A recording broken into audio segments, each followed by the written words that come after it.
This happened last fall when I was sent to a small town in northern Pennsylvania for work. I repair commercial refrigeration systems.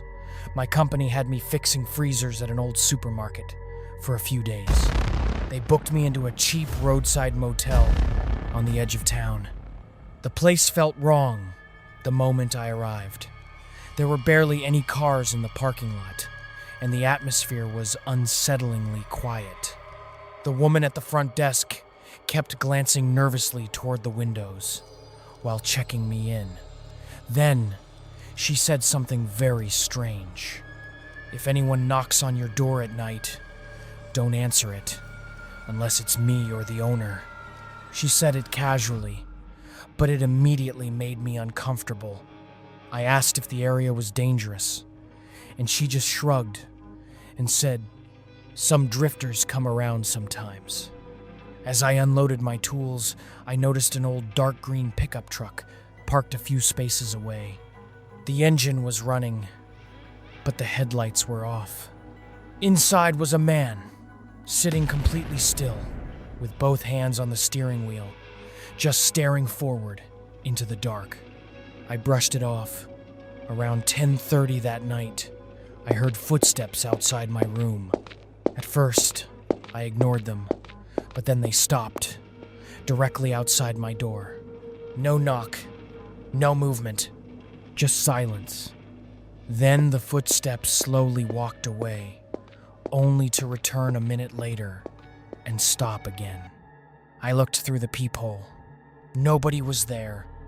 The hallway was empty. That's when I started feeling really uneasy. Around 11 p.m., someone knocked. 3 slow knocks. I checked the peephole again. Still nobody. The hallway was completely empty. Then I noticed my curtain had shifted slightly open, just enough for someone to look in. I shut it quickly and turned off the lights. Not long after midnight, I heard a faint metallic scraping sound near the door, like someone was testing the lock. I quietly walked to the peephole. This time, I saw someone crouched low.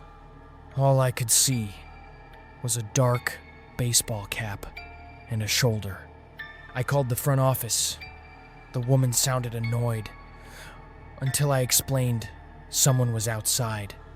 Then her voice changed completely. The first thing she asked was, "You didn't open the door, did you?" At around 5:15 a.m., my truck alarm went off. I jumped up and looked through the window.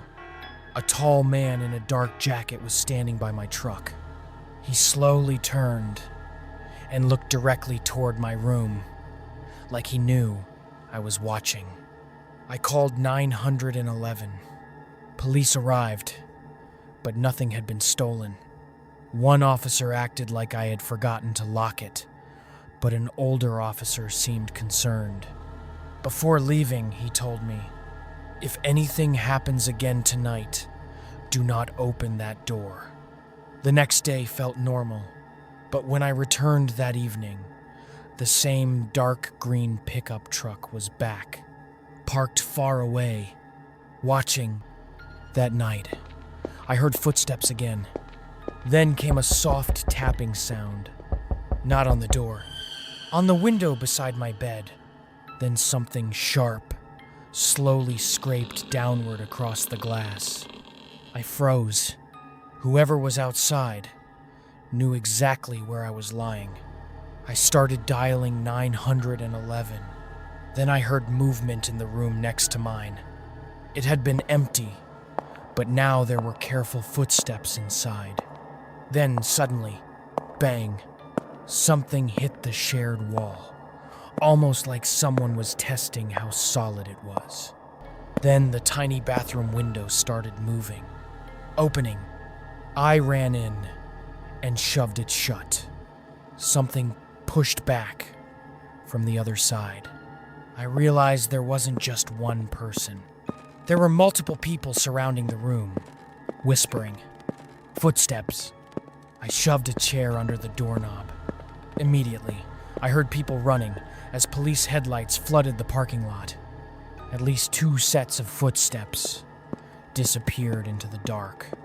Police found pry marks on my truck and the empty room next to mine.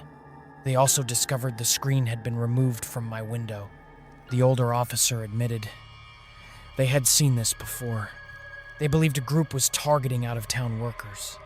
Watching, waiting, before leaving. I checked under the bed for my charger and found a folded piece of newspaper shoved against the wall. Written on the back was my room number and my truck's license plate. I hadn't been randomly chosen.